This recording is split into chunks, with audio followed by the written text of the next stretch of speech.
Same.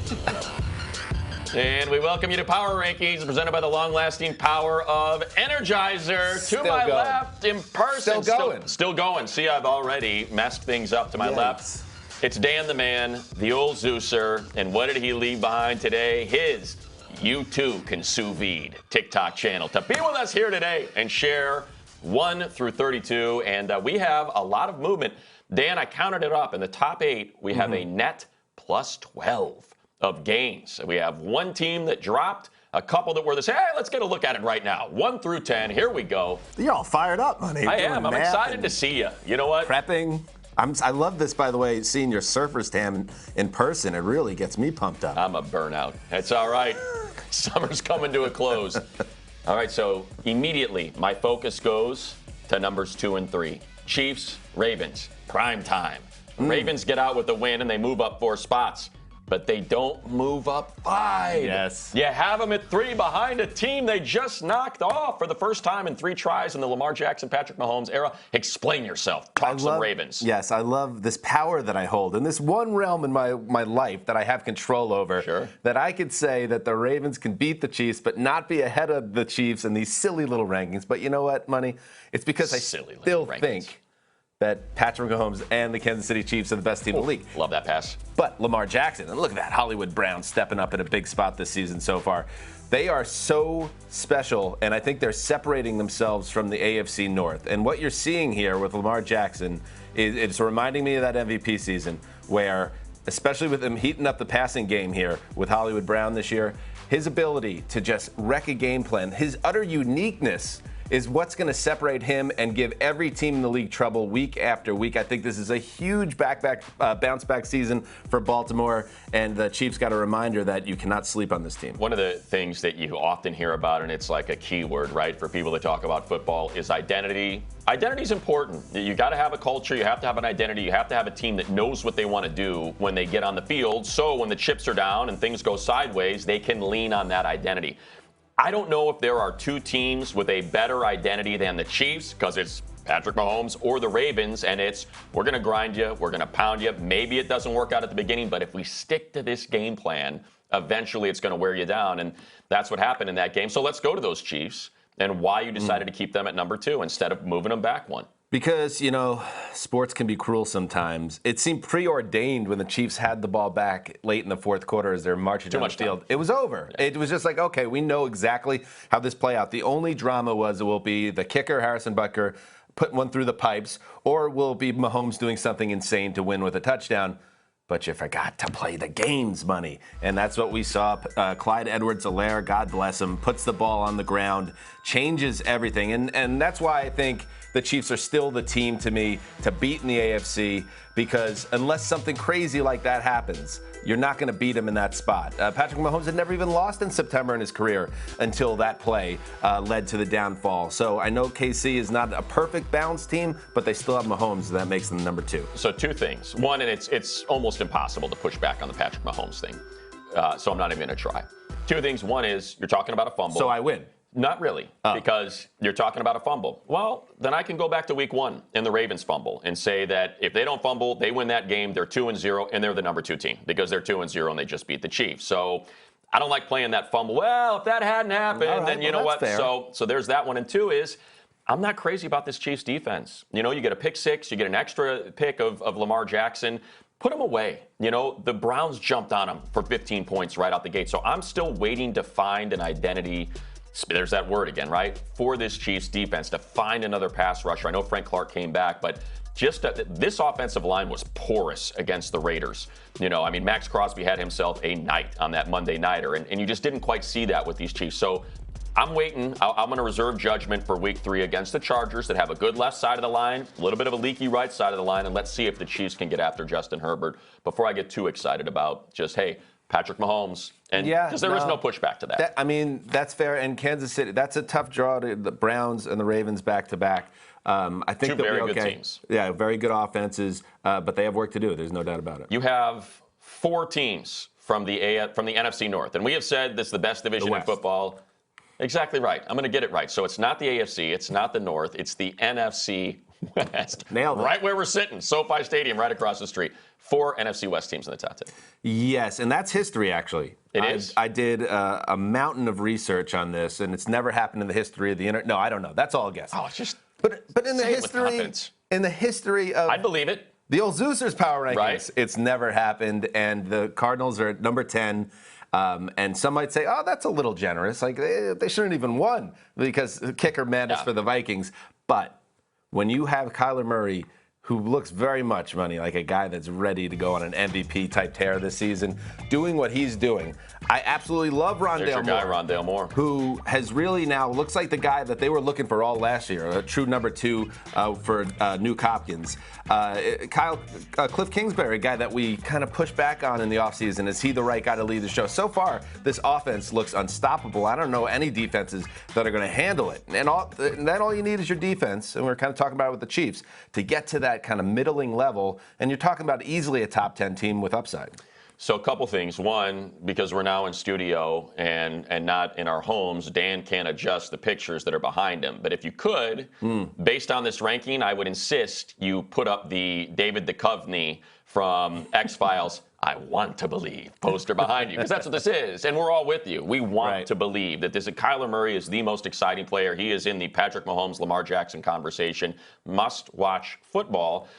And remember, last year, this was a playoff team. They were tracking toward the playoffs, and then injuries, unfortunately, showed up, and it showed up in a big way, and they fell apart, and they faded at the end, and they missed the playoffs. If they can stay healthy, they have a dominant pass rusher, a dominant quarterback, a dominant receiver. They are playing in the toughest division in all of football, the NFC West, but I am with you. I want to believe. Look, they had some bad luck last year. I know they had the Hail Murray, but after that, it was just all bad. So you make your own luck. You know, maybe you get a kicker that shanks one from 35 out and you get out with a win. That could be momentum as well. Sometimes those things are springboards when you think, hey, we snuck one out there, and let's make sure we take advantage of it. They're Not fun. Another one. All right, let's go to Money. 11 through 20 now. We are through 1 through 10. Here is the second 10, leading with the biggest move. Las Vegas Raiders, +7. You know Raider fans are going to be awfully upset that they are not in the top 10 after knocking off the Ravens, your number 4 team, your number 3 team, and going to Pittsburgh and taking out the Steelers. Yeah, and guess what? What? Maybe 7 to me was a little generous, but I also, I have a family. I have a wife. I have kids. Sure. I fear Raiders fans. You're here in Southern California. There's a lot of them here. So I had to make sure I gave them a real nice bump. That's a I big have bump. to keep them out of the top 10, though. And I think in a month from now, 6 weeks from now, this is the placement of this week's rankings where I'll be like, man, I wasn't sure when I did it, but I made the move, because when you start your season the way the Raiders have, with premium wins against 2 top AFC North teams, so we think the Steelers are potentially, but certainly the Ravens in that Monday Night Classic, that was a big-time win. You have to give respect to the Raiders, what they were able to do to start this season. They just seem, and we've seen this before with the Raiders, where they start hot. Or were they 6-2 last year?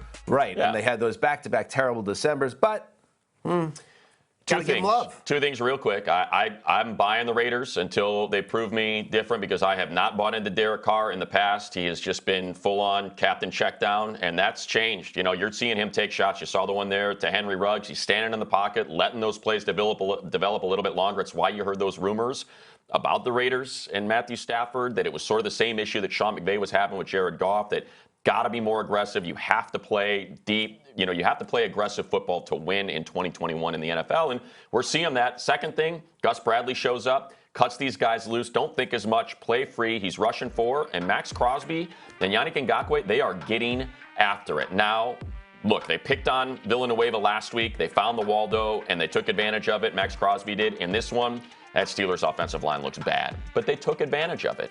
And what did we say last year?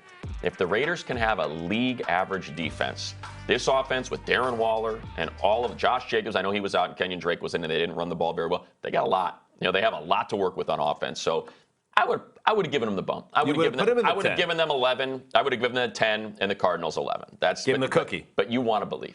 I want to believe. You want to believe in Kyler Murray. I want to protect myself from Raiders fans, but also protect the integrity of the power rankings. So I had to keep it where it was. We can't have the integrity of power rankings coming into question on this show. No, but would be the point of showing up any day. 15 hurries through 2 weeks. That leads the league, and Ngakwe's got 11, I believe. So they're huge. doing it. They can't shade protection now, just to Max Crosby and ignore the other side of the defensive line.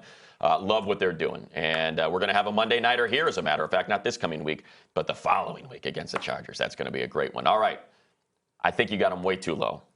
The Panthers. I don't know what your issue is with the Panthers, why you won't put them higher. 18? They had a Saints team that scored 5 touchdowns against the Packers, humiliated Aaron Rodgers, and they completely shut them down, and they're at 18. Well, that Saints performance in week 1, I mean, how fluky does that look now? I don't know. Week 2? With all the COVID issues, with all the injuries they're dealing with, I don't want to take it away from the Panthers, and I have them move up, obviously. Well, you did. But it's been pretty self-flooding. You got the lowly Jets in week 1 in your building. You get the Saints with all their issues coming to your building. Guess what happens on Thursday? What? You get to face the Texans against a third-string rookie quarterback. I didn't know they could choose their schedule. And they're like, you know what? We're going to choose a soft schedule to start. That is not why. I'm not being unfair to them. All I'm saying is, before we start kind of getting super amped up about them, the Raiders beat 2 top teams. So that's why they're knocking on the door of the top 10. I'm just saying 18's too low. I need to see This is a playoff team. The Panthers are... That's absurd. Here's what I'll tell you. Who they beat? We celebrate the Washington football team for what? That defensive front. The Panthers are building something very similar. You have got first-round picks invested in Brian Burns and Shaq Thompson and Derek Brown. Jeremy Chin is looking like a first-round pick. He is playing that well. J.C. Horn, another first-round pick. This is a really, really good defense that gets after you. They have one of, where do you want to put McCaffrey? Top 3 playmakers in football? I mean, 1 or that 2. You can lean on. When you need a play to be made, you have one of the top 3 playmakers in all of football. And much like you and Kyler Murray and Sam Darnold, one town, one team, San Clemente, Triton. Want to believe. A man that went to public school, not some private school 40 miles away. He went to San Clemente High, a fighting Triton, won a basketball CIF championship. I want success and greatness for Sam Darnold. You're too close to it. That's what's happening here. You're too invested. And Sam Darnold has been very good through 2 weeks. I wouldn't say he's been amazing when you watch the tape, but he's been very good. And it just goes to show, and this is coming from a Jets fan, that Sam Darnold was never the problem with the Jets. The Jets were the problem with the Jets. If you give him protection, if you give him better weapons, he can be a good quarterback. And that's what we're seeing so far. All I'm saying is, Money, we don't need to be in a rush to coronate them. We don't need to crown them yet. I want to just see, I want to get a little deeper in the schedule before I award them. It's not what it is. I don't care about San Clemente. Listen, I'm going to tell you exactly what it is. This is exactly what it is. And it's the problem with preseason polls. It's confirmation bias. Because of where you had them slated prior to the start of the season, you can't have this massive jump, or else your preseason rankings will look foolish. So Dan, the author of Power Rankings that tries to maintain Get him out of this one shot. He doesn't deserve this one shot. Tries to maintain the integrity of Power Rankings. You have them settled in. San Clemente bias is what this is. One team, one town. Give me the one shot. One town, one team. That's San Clemente bias. When we return, I am not the only one with issues with the old Zeuser, but a reminder, you said it, Dan, watch the undefeated Panthers Thursday Night Football only on NFL Network. We are looking at Christian McCaffrey ready to lead the Panthers to the next level. Texans looking to show out in front of the H-Town faithful. Panthers, Texans, Week 3 starts here, Thursday Night Football, Thursday night, only on NFL Network. Up next, Cynthia Freeland along with a 5-pack of fantasy fortune makers, and she wants a shot at Dan for pushing the Pats a little too hard as their residence located in a little too nice a neighborhood. We'll get into that next.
baby. We set the tone. From the first whistle to the last, be relentless. Time to show everybody who we are. Let's be the best. Be the best today. It's no more talk. Let's go, big dog. I'm locked in. Oh, yes. Oh, yes. What's up? That's a good way to score a touchdown, man. You are a great football player. All day back there. That's what I'm talking about. Hey, that's a good job. Keep going. Love you, mama. That's for you. Yeah. I told you. You got to have a day, boy.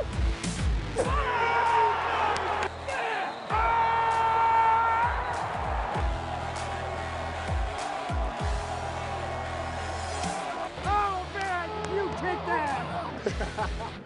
You got to love it, guys. You got to love it. Got to.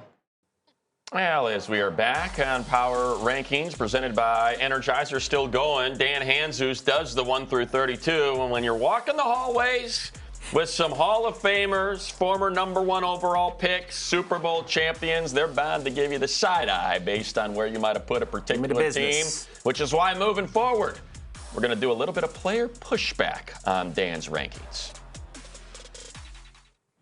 Thanks, Money. All right, David, let's give our perspective or the locker room perspective on these power rankings. Hanzus' power rankings, they come out different. I know it's only week 3, but if there's a team that you had your eye on that needs to jump up because they're playing so well, what is that team? I know this is going to surprise a lot of people, Willie, but it's the Las Vegas Raiders. What are we doing, Dan? Bump them up. The defense is playing how we expected them to play. Come on, Dan. They already have a top 10 offense. Let's go. Why aren't they in the top 10 yet? I expect that to change by next week because this has really been it. It's the guys up front, the adults in the room, and the defensive guys on the back end making plays on Ben against the Ravens. It's been fantastic. The offense is going to do what it does, but Max Crosby, Yannick Ngakoue, Solomon Thomas have been fantastic up front for the defense. Yeah, and they look good, and they're not even healthy. They're not even 100% yet, so just imagine when they can get all their guys on the field at once. If I'm looking at a team that I didn't really pay too close attention to in the offseason, but I knew it would be pretty solid, it's the Carolina Panthers. How about that? Like, I know they're ranked right in the middle somewhere, but when you look at the way they're playing and you look at the way they're attacking teams on the offensive side of the ball with Sam Darnold and Anderson, and now Christian McCaffrey is healthy, so you got to account for him. And they weapons all around, and I love the way Brady, the offensive coordinator, is scheming up the plays. They're very balanced. They're run pass. They use a lot of play action down the field.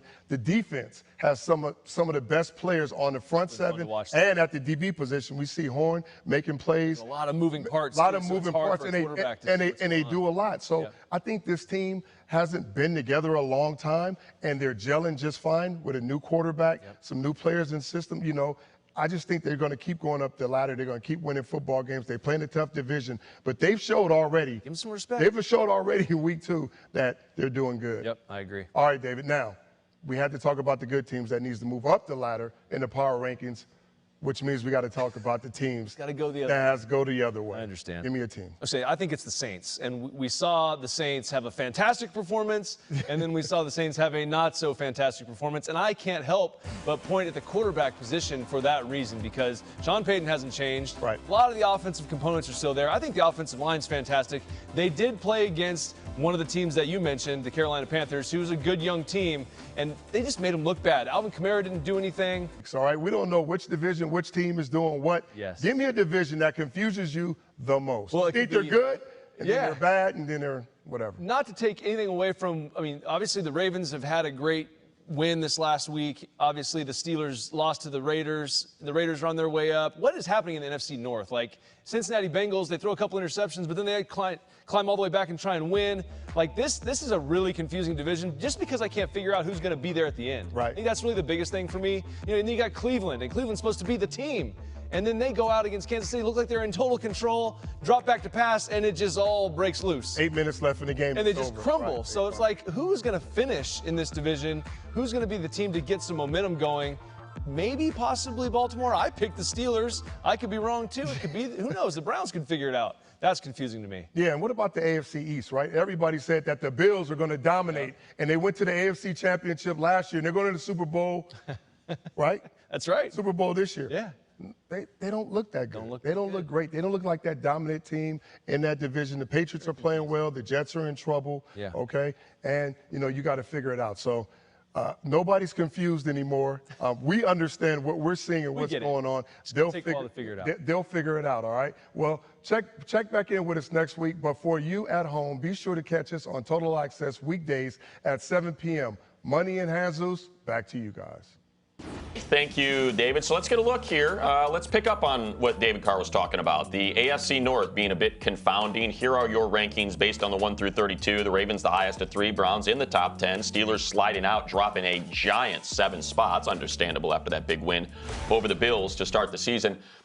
We already talked about the Ravens. Let's get into the Browns, though, and this is a team that we thought on paper might have the best roster in the NFL. Yeah, and I mean, I'm a little bit in a hold on them. I kept them locked in at 8 for the past 2 weeks, and I didn't like what I saw against the Texans. And you get the sense that if Tyrod Taylor finishes that game, that we could have an issue in Cleveland's home opener. But, of course, he goes out and they get the game under control after that. But I'm more curious when you talk about what's going on with Cleveland, what's going on the offensive side of the ball, because now we have the injury to Jarvis Landry. Odell Beckham's out. And you start to wonder, where is their depth? A lot of checkdowns from Baker last week. Yeah, and also the injury, they had to pop his shoulder back in. I know it's not his throwing shoulder, but that's certainly a concern. I mean, Baker, I know he takes a lot of incoming, but he's an important part, one of the most important parts of this team having some success. And again, you said defense. You end up letting an early lead slip away to the Chiefs, which is fine. I mean, look, it's Patrick Mahomes. You understand that. But like you said, even Davis Mills got a little comfortable, after sort of the baptism by fire into his first NFL action. He started to settle in a little bit and move the ball for the Texans. So to me, it's on that side of the ball. Got to figure out what's going on defensively with all that talent they have. And with Myles Garrett and Jadeveon Clowney, I think we need to see a little bit more from them than we've seen so far through 2 weeks. But you figure certainly Garrett will get it worked out and he'll have a 3 or 4 sack game. The Steelers started last season? 10-0, I think. And then, of course, it all fell apart dramatically in that playoff loss to the Browns. They get a huge win in Buffalo. And now they just get dominated by the Raiders in Pittsburgh. Your thoughts on, and look, you certainly, you dropped them quite a bit in the rankings, but your thoughts on the Steelers? I know, that's it, right? I mean, I think that's why David said what he said. I don't know. Right. I mean, they have a defense that as long as T.J. Watt is healthy and he's got a groin issue, we'll see how that develops. Yeah, he's their identity. Right. If T.J. Watt is on the field, Minkah Fitzpatrick is in the back end, and they have their core of guys on defense, they are going to hang around in the division. They're going to be in the playoff race. They'll probably make it to January football. But the offense, if we really want to take the Steelers seriously, they have to figure out a way here to get things going. We know Ben Roethlisberger is no longer the Big Ben of 5 years ago. He needs help, and we're just not getting enough of it from the running game or the offensive line. It's the O-line to me. They got to figure that out. And look, this is a team that didn't play. They started 5 rookies in week 1. So they've got young players that they need to get acclimated to life in the NFL quickly, and especially up front.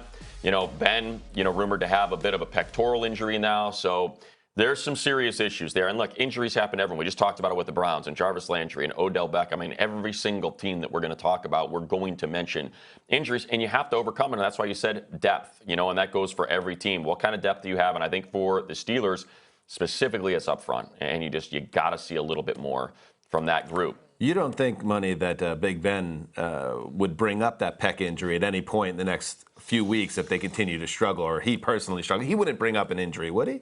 Well, I mean, if history is our guide, I'm sure we'll be hearing an awful lot about it. And the media be cooperative with whatever Ben may want to tell us about that injury pack. All right, so thank you again, Willie and David, for our player pushback. When we return, talk about a second half that was desperately needed. The Packers saw Aaron Rodgers pass for 85 yards in the first half before exploding in the third quarter. We'll get to that performance on Monday night next. Let him off the hook.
All right, back here on Power Rankings, presented by the long-lasting power of Energizer. Here are our biggest movers this week, according to the old Zeuser. The Raiders and Panthers each move up 7 spots, but according to, well, those with big football brains like Willie McGinnis, David Carr, and, well, me. The Raiders and Panthers are still too low. Willie and David, yeah. And the Green Bay Packers also up 6. Our biggest movers in the wrong direction. You Dolphins, Saints, and Steelers fans, you see it there. 9 positions dropped by the Dolphins after getting thumped by the Bills, which brings us to our favorite moment of Power Rankings every single week. Take it away, Coach. Denny. The Bears are what we thought they were. They're what we thought they were. The Bears are who we thought they were. That's why we took the damn field. Now, if you want to crown them, then crown their ass. But they are who we thought they were. Let them up. Why are we bleeping them? Don't even bleep them. I just wish we had. I wish we had an alternate camera angle just to see them work the lectern.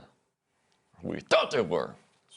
Who you thought they were? Oh, the Packers. Yeah, it was a bad first half. It was a bad first half, but it's, you know what? They were fine. And everybody knew it as you're watching the game. You're thinking to yourself, okay, wake up, wake up, wake up. Yeah. And sure enough, they come back. They have their orange slices in the locker room at halftime, and they score 3 straight touchdowns and then shut out Jared Goff in the second half. And that's kind of what I was expecting. That's what we've all expected. Aaron Rodgers, 4 touchdowns. Aaron Jones, 4 touchdowns. They got a big test Sunday Night Football against the Niners this week, Money, but... and we'll see where they are. That will be a real nice gauge if they truly are back to where they were last year. But I'm feeling much more confident about them as their rise. They needed that third quarter, man. Desperately, they needed that third quarter. The first half was not pretty. They were getting gashed on defense, and they were doing very little on offense. So absolutely, 2 quarters perhaps is a solution for the remainder of the season. You got one more? Yeah, how about the Bills? I really like the Bills here as a team. They are who we thought they were. Absolutely, Coach. Denny.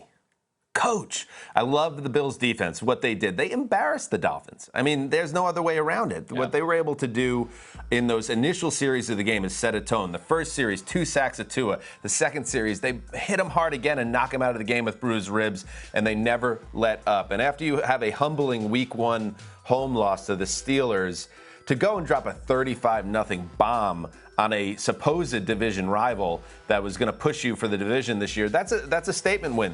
It's a little early, you would say, for statement wins. But when you drop 35 zilch, or as you like to say, Money, 35-0. That's the number, 0. On the Dolphins, yes, you are a studly AFC team. The Bills are who I thought they were. Yeah, to me, I'm going AFC West, and that's the Broncos. We knew that defense had a chance to be one of the best. That's right, Coach. If not the best in all of football. And this is without Bradley Chubb. So they're sacking the quarterback. They're getting takeaways. Beautiful interception by Kareem Jackson. Yes, they're playing the Jags. But again, you can only play who's on your schedule, the Giants and the Jaguars. And defensively, 13 points per game. That's what you expect. What perhaps you didn't expect is Teddy Bridgewater averaging over 300 yards per game, 4 touchdowns. You expect him to take care of the football, no interceptions. But you got to push the ball downfield. Look, you manage the game, and your rating is going to be somewhere in the mid-90s. Mm-hmm. I don't mean to pick on him. I'm just saying I think it's a very Eli Manning-esque kind of 90 to 95 range is sort of what you're looking at. When you're pushing the ball downfield and you're posting 300-yard games and using Cortland Sutton for like 150 yards, that's why Teddy's got a 120 rating. Right. I mean, he is playing great. We said they need average quarterback play. They're getting above average quarterback play from Teddy Bridgewater with a dominant defense. It's a nice setup, and I don't want to be the guy that's you're the wet blanket, putting wet blankets on people. Blanket. But same thing with the Panthers. I'd like to see it against better competition. However, Cortland Sutton, huge. That is a big, with Jerry Jeudy sidelined, that is a big thing for them to have him step in. He's only 1 year removed from the ACL injury, so that was a big performance. It really was. And again, they lose Jerry Jeudy, like you said. They have depth. What do we talk about? Do you have depth? They got depth at all positions on that team. Dan, it's been a rough go for you today. A lot of people have been picking on you, including Jerry. Please. Nobody cares about your personal taste on NFL teams. That Dan Anzus. Sure, real non-bias. Hashtag Power Rankings. That's just a taste of what Dan's going to wear next. Sheep, all of you.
All right, back here on Power Rankings and more constructive criticism from old sizzling footballs. I think the Steelers movement in the last 2 weeks is a great example of just how useless NFL Power Rankings really are.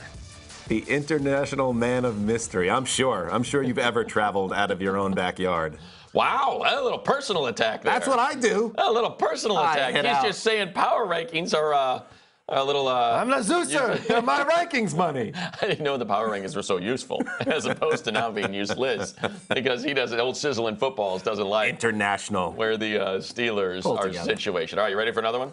Sure. All right, I love it. There we go. Here's what we're talking about. You need to calm down. That guy a little fired up. Yeah. You're a little fired up. In through the nose, out through the mouth. Didn't work. Let's speak to fan bases. Fan bases that need to calm down. Where are you going? All right, let me talk to the Jets. Okay. Fans, and I'm one of them, as you may be aware.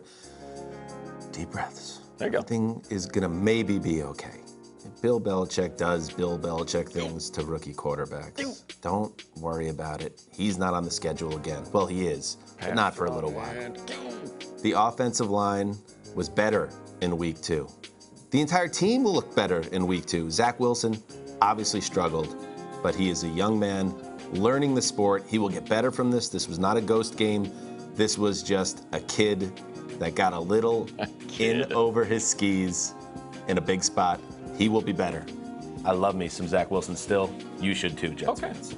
Yeah, he made some nice throws in that second. Tony Romo says he's good, so. And I'm going to keep the, I'm going to kind of just lower the decibels here. I'm in a conversation with you, land of 10,000 lakes.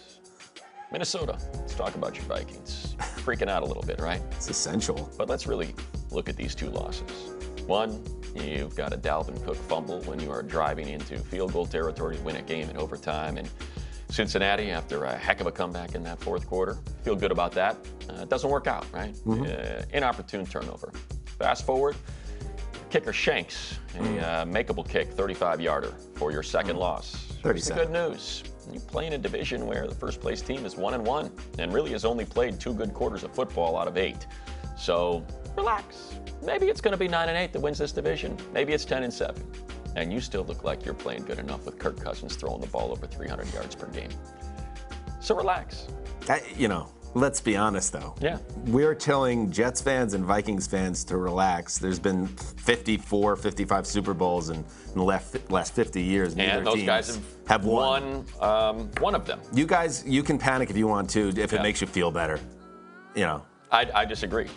That's why I got this sweet music behind me. I can smell the eucalyptus when I hear this. All right, let's go. Let's get angry again, huh?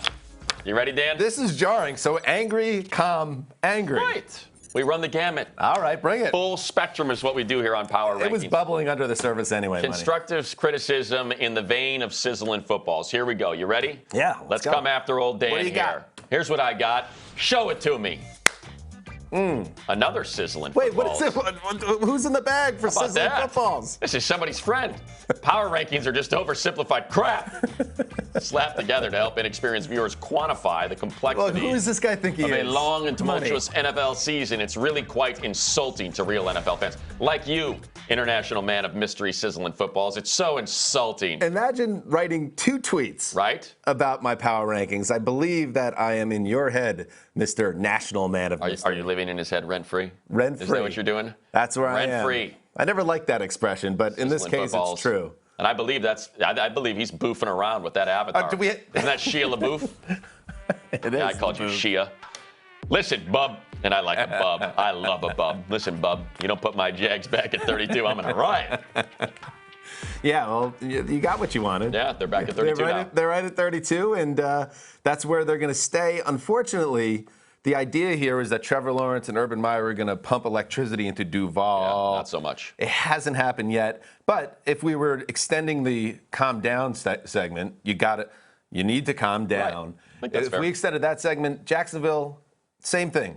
Trevor's going to be okay, but right now, not so okay. I have one big takeaway from that, and that is if you can use disparaging nicknames anytime you address Dan in constructive criticism, Bub, Turbo, Chief, like any of those, Pal, Buddy. Yep. That's what I'm looking for. That's right. Sport. Nice try, sport. Hey, look, champ, you gave it your best shot. It just didn't work out. When we return, we're throwing challenge flags. Tom Brady's been perfect so far through 2 games this season. And, well, that's a problem for one of us, and you're going to find out why next.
Back here on Power Rankings, presented by the long-lasting power of Energizer. Still going. Huge Power Rankings matchups. Chargers at Chiefs. The Chiefs in the Patrick Mahomes era were undefeated in the month of September.